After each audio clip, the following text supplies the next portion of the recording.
going back from last year losing by 3 points, we all wanted this so bad. Like we really wanted to be the American East champs. To be there to see the looks on their faces as our men's track student athletes were crossing the finish line was pretty special. Saturday, October 31st, the UMass Lowell men's cross-country team did what no other Riverhawk team has done. They won an America East championship, and it wasn't even close. It was a dominating performance.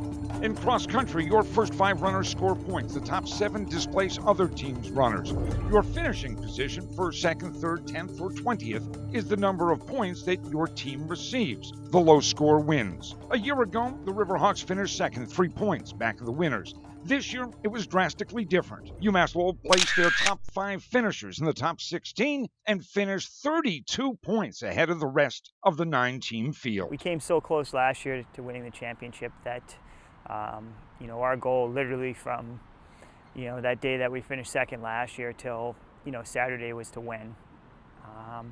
We're pretty one-tracked, as a group to try to get that win and to finally have it come. I had about a sleepless week in there and definitely the night before. The way they performed, I couldn't have possibly asked for more from them. That second place finish a year ago was all the motivation that this men's cross-country team needed. The next 11, nearly 12 months, was about just one thing: winning an America East championship. Not only has Gary been hammering it into our skulls, but us as well. We're an incredibly tight team, and we thrive off of the motivation that we give each other.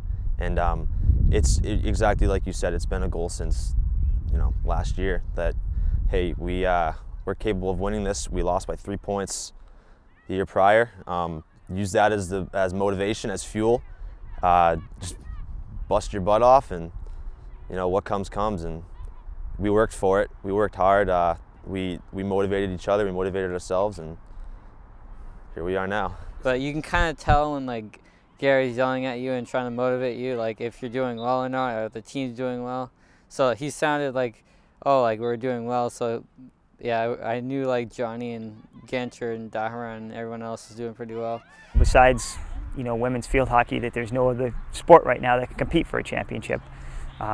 So winning it and being the first team to win it and setting the bar for everybody else, they really wanted to do that. So for them to achieve it, we're really proud of them. It was something I wanted, because I was talking about before how I won a lot of individual events and awards, but I never won anything as a team. So winning a team is pretty cool, but knowing on top of we won as a team, we also are the first Riverhawk athletes ever to win this title. It's just an honor, and I'm so happy because for now, to the rest of the time the school's here, we'll always be the first team who became the champs. In a meet like that, we came up 3 points short last year, so each body really makes a difference. Each guy you pick off really makes a huge difference. So you feel pain most of the race, but what got me through at this point, we had so many coaches, teammates, friends, family down there cheering on, running around, and just really motivating us for the whole way. So that was nice. I started experiencing the pain around 4,000 meters, and I just kept telling myself, listen, this is your last race in this uniform. You got to make the most out of it. You got to grind through it, and it's gonna hurt, it's gonna kill. You gotta look forward to that pain, and you gotta sort of embrace that pain and use it as the fuel to get you through. So, like I said, 4,000 meters in, just knowing that it was my last race and knowing that it was the last time that I'd be feeling any sort of pain in this uniform on a cross-country course, that motivated me, especially the last 200, 300 meters when I kicked. I was just thinking the whole time, this is it. It's everything you've worked for is all for this last bit of the race. Just go for it. So Bobby Allen was the Riverhawks' top finisher, number 2 overall. Number 3 was Paul Hogan. Zach Ganshard grabbed 10th, John Abraham 11th, and Daharan Velasquez finished 16th. 5 in the top 16. That's your scoring.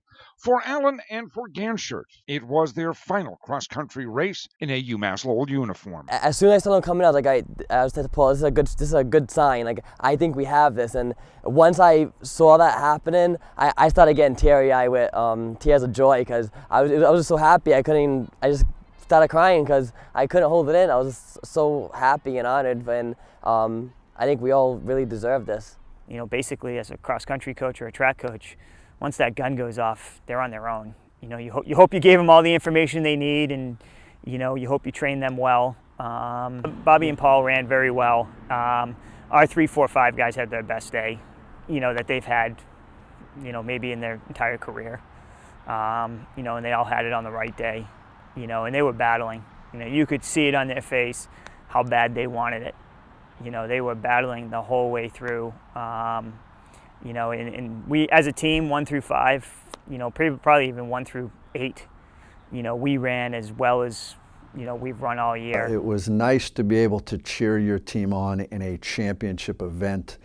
I'm a former student athlete myself, and all I ever wanted was a chance to compete for championships. That's what student athletes want. They want a chance to be able to compete for the ring, and our cross-country team will get rings for winning the first ever America East Championship. And again, just thrilled more so for the coaches and the student athletes. They've worked hard, they've worked together, and they provided evidence to everybody that you can do it and do it in a very short period of time.